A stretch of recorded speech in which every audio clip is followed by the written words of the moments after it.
So as you guys may know, disconnecting your front sway bar end links is going to allow you to take advantage of your suspension system before you get off-road, as well as while you're off-road, while giving you good articulation and flex. A quick disconnect system just makes that process that much quicker by being able to pull a pin and being trail ready, instead of manually unbolting your sway bar end links and tying them up out of the way, which can be time consuming as well as tool consuming. So Teraflex offers a quick disconnect system, and if you're watching this, you probably already have that installed, because this specific product is a replacement end link for that system.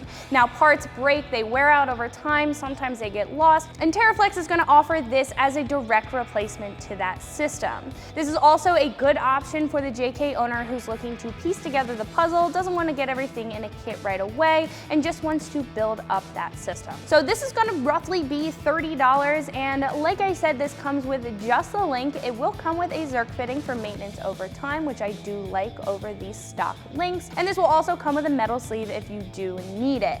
Now, I can't compare this specific product to a lot of other options on the site, just because a lot of those other choices will come in pairs, but what I do really like about this is that Teraflex keeps this separate, so if you do have any parts that wear out, break, or get lost on you, these are going to definitely come in handy because you will need them in the long run. So install is going to be a very easy 1 out of 3 wrenches on the difficulty meter. You're going to need a couple of hand tools to get the job done. So speaking of the install, let's jump into that now.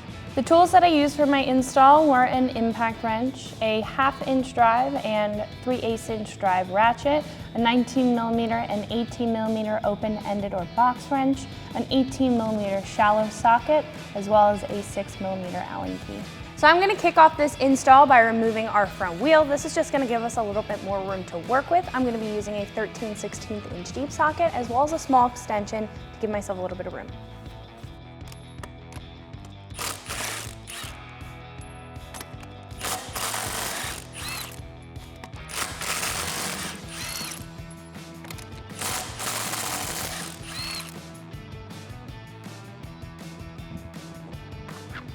So now we're going to remove the bottom bolt. I'm going to be using an 18mm socket and ratchet, as well as an 18mm wrench.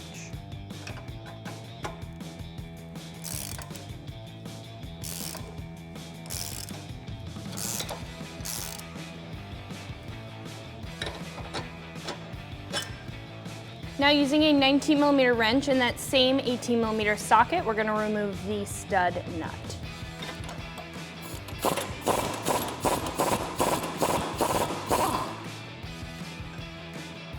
So before we install our new sway bar end link, I did want to show you guys side by side next to our factory one. Now, this is a rear factory sway bar end link, as you can tell by the size. Now, in a lot of lift kits, as we have our Jeep behind us lifted, those rear sway bar end links will be moved to the front to accommodate for that lift. Now, that is the case here, but if you have your stock front sway bar end links, those are going to be about half the size. So when you upgrade your lift, this is what you're going to want to get. This is going to accommodate for that sway bar and that lift. Now, moving over to your new sway bar end links, these are going to have a couple of different benefits to them that your stock is unable to give you. First off, it's going to accommodate for that lift. So if you have those front sway bar end links in there that are a lot shorter, your sway bar is going to be angled very downward. Then second, you do get a spherical bushing down here at the bottom with a polyurethane bushing to reduce any noise. It's going to last a very long time, and it's going to give you a little bit more angle than your stock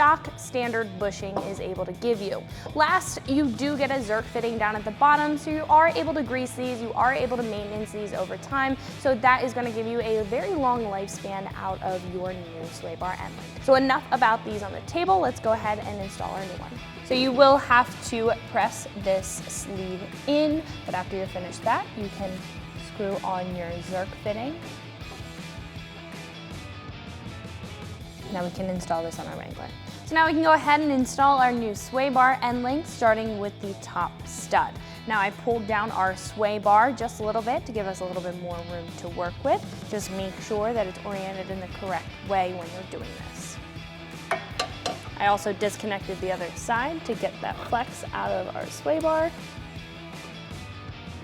And because this is a little bit different, you won't have a bolt here to hold on to.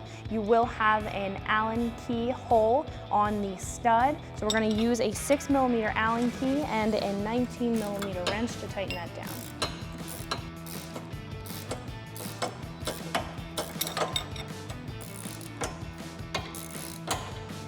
So once that's tightened down, we can move our sway bar back up to where it needs to be positioned so we can fit in our bottom bolt. So now we can insert our factory bolt. We can go ahead and tighten that down with our 18mm socket and wrench.